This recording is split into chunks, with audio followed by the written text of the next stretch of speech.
Doug, we are here at a most unique building in Port Gibson. Tell my viewers where we are. Temple Gemeluth Hasid is the oldest remaining synagogue in the state of Mississippi.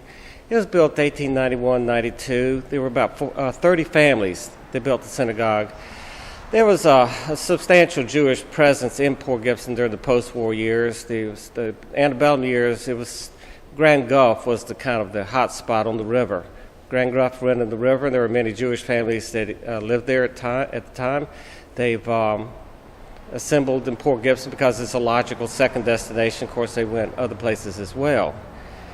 The synagogue went through a period of decline. They had a full-time rabbi for about 10 years, but through the 20th century, various things have happened, the boll weevil and some other unfortunate, just a general decline of the community is all, and the Jewish presence is diminished. Jews either assimilated or moved away, and it was faced with, actually it had deteriorated to the point where it was facing demolition, and my father bought it just to save it. It's just too beautiful a building to demise. He was not Jewish. My father's not Jewish. He was a merchant.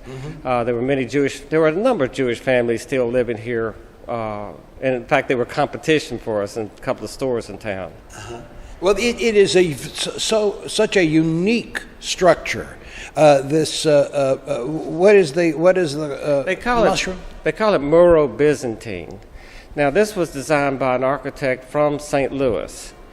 And the Jews had been here for quite some time before they built the synagogue. Of course, Port Gibson being a religious community, there's a certain amount of, concern about why they're not out with it. They would study Torah, I've been told, at people's homes, and at the Masonic Lodge was a hot spot for Jewish assembly. But Jews were very comfortable, I've always heard, in Port Gibson. They built this building lined up with the Catholic and the Presbyterian Methodist churches all on the Church Street. But architecturally, we're talking Romanticism. And they were looking, I think, for images, or at least the architect was looking for images of the Middle East, of Israel's heritage, in an attempt to give a distinct identity to the synagogue. And so the architect took some liberties by assembling what we call Moorish and Byzantine and other Middle Eastern motifs into this building. Is that why we see the windows the way they are? Well, the style? Yeah, I mean, by modern standards, we would call it kind of an eclectic, but in the 19th century, you understand, they believed that everything that could ever be designed had already been done. And so they just rehashed many of those elements over and over. Inside, we have these beautiful light fixtures. Are these original? These are original. So we were able to save those when the decline came for this building. Well, the synagogue's been locked up all of our lives. Now, the chandeliers have been taken down by Camp Jacobs for safekeeping.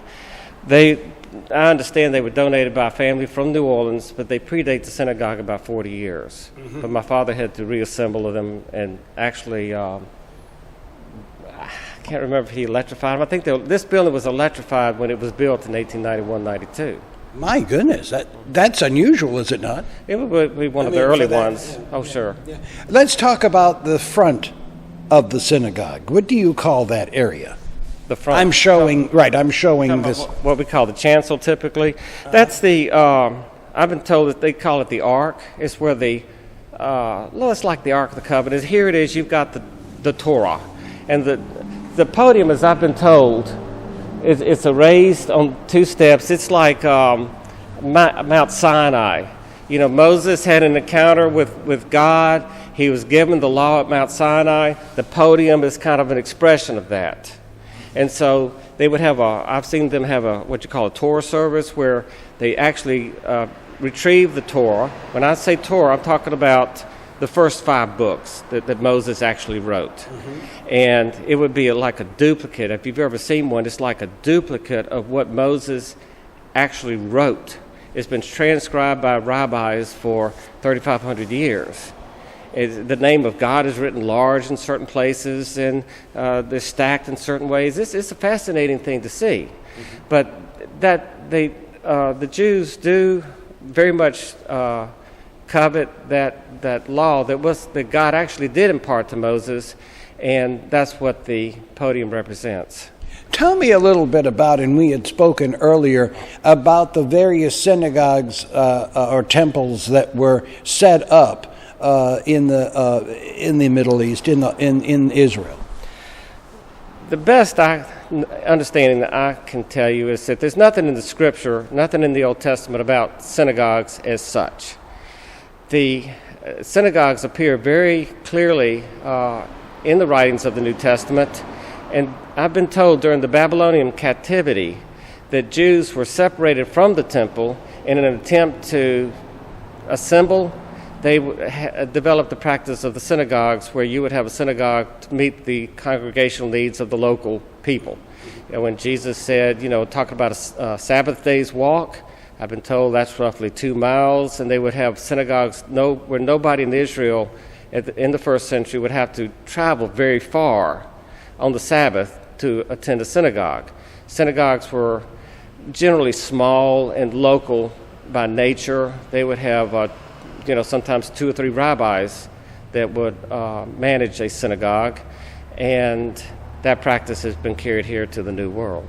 Mm-hmm. Can we talk a little bit about a synagogue versus a temple? Were they basically the same place? I'm not 100% sure why Temple Gimmeluth is called a temple. It is a synagogue. The best answer I have for the temple is that there was one temple, and that was the one in Jerusalem. And so I would have to assume that calling this a temple would be sort of like a microcosm of the temple that God prescribed there in Israel.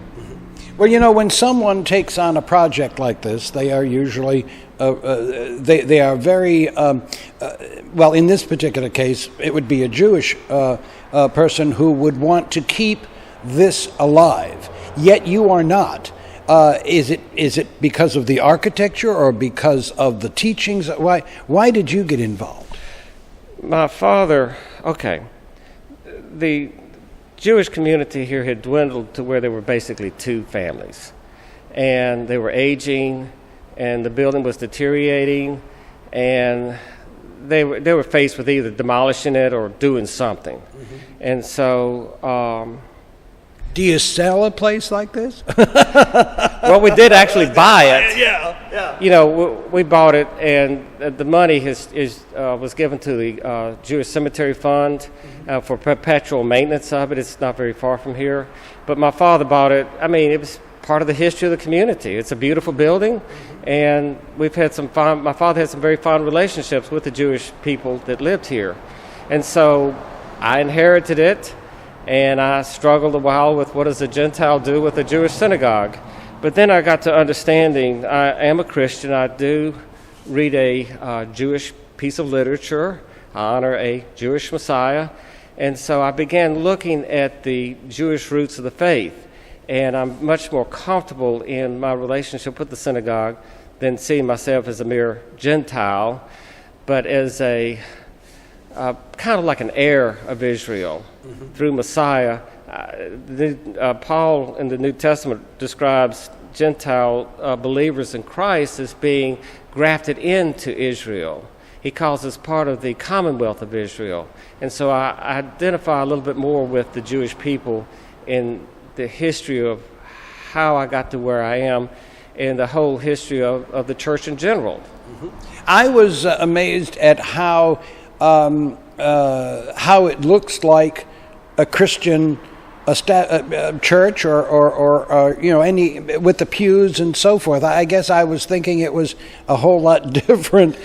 Well, this what we'll call a Reformed synagogue. Reformed, okay. Okay. It's as I understand it, it came from America, that movement within the assembly, and Jews had to redefine themselves to some extent because of business relations. And here in the South, where assimilation was so critical to survival, we're all about the business of the cotton. Yes. And so many Gentiles might not understand the response to the Torah by wearing the locks on the side of their heads. And so the men and women tend to assimilate more so. It is laid out very much like a Christian worship space.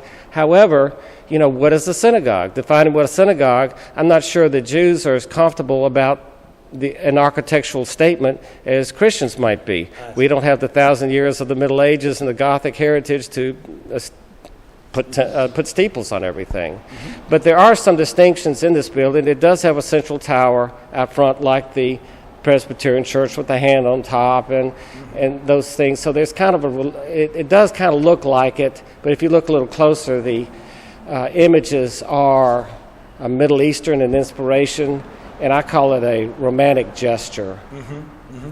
Now, are people, because this is closed most of the time, is it by appointment only that you can see the inside of the building? I'll certainly show it to anybody who's interested in seeing it, and I do. Mm-hmm. I try to be here on Saturdays.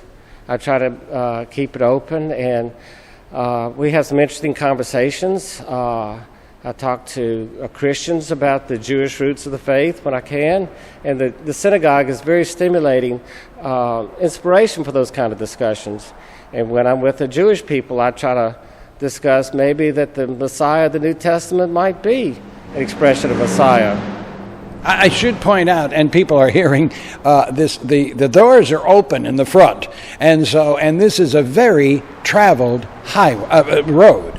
I can't call it a highway. We're just, I think the front door of this synagogue is maybe 25 feet from the edge of the highway. Yeah. And this is the church street that we fought so hard to get a route around the town. They were trying to pull the 4-lane highway system through the middle of town, and we would lose our parking, and we felt like the community couldn't cars and people require two different kinds of spaces. Mm-hmm. And so, yes, we are on the highway. I keep the doors open because, people are more likely to come in. Yes, they certainly are. You're right. If you leave those doors open, people think that, or they know they can come in, not think they can come in if the doors are open. So you have a very good way.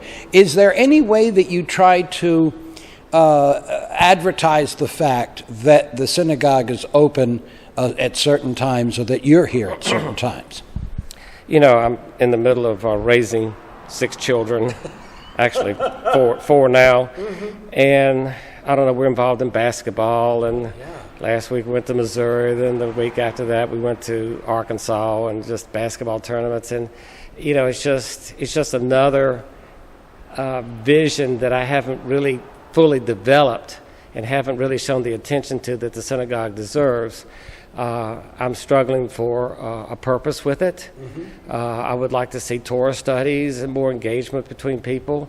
It hasn't happened at this time in our lives. Mm-hmm. You also, I'm sure, are open to the fact that it could be used for a lot more Bible study than it's being used for now. Well, for the first time in its history, we do have a operating toilet. For the first time in over 100 years. And so that, there are new opportunities that can come with it. But I do need to get this thing shaped up.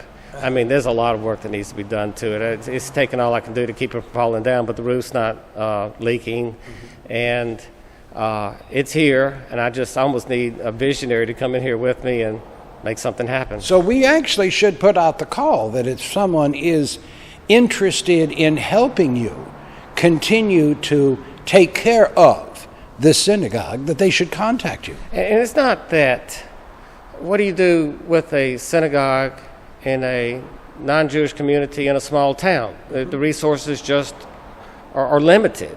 And most anything that happens almost has to come from outside of the community. So it's a struggle, but it's much too valuable of a relic of our heritage to ignore. Mm-hmm. Of course, coming down Church Street and seeing this synagogue, it certainly stands out because of the building itself. Oh, it could stand out. I mean, I don't know of any others like this. If there is, they're few and far between. Oh, there's an onion skin dome on top that could be enhanced. There's an onion skin dome on a worship building in New Orleans. It's gold-leafed. I mean, this thing really could be gilded.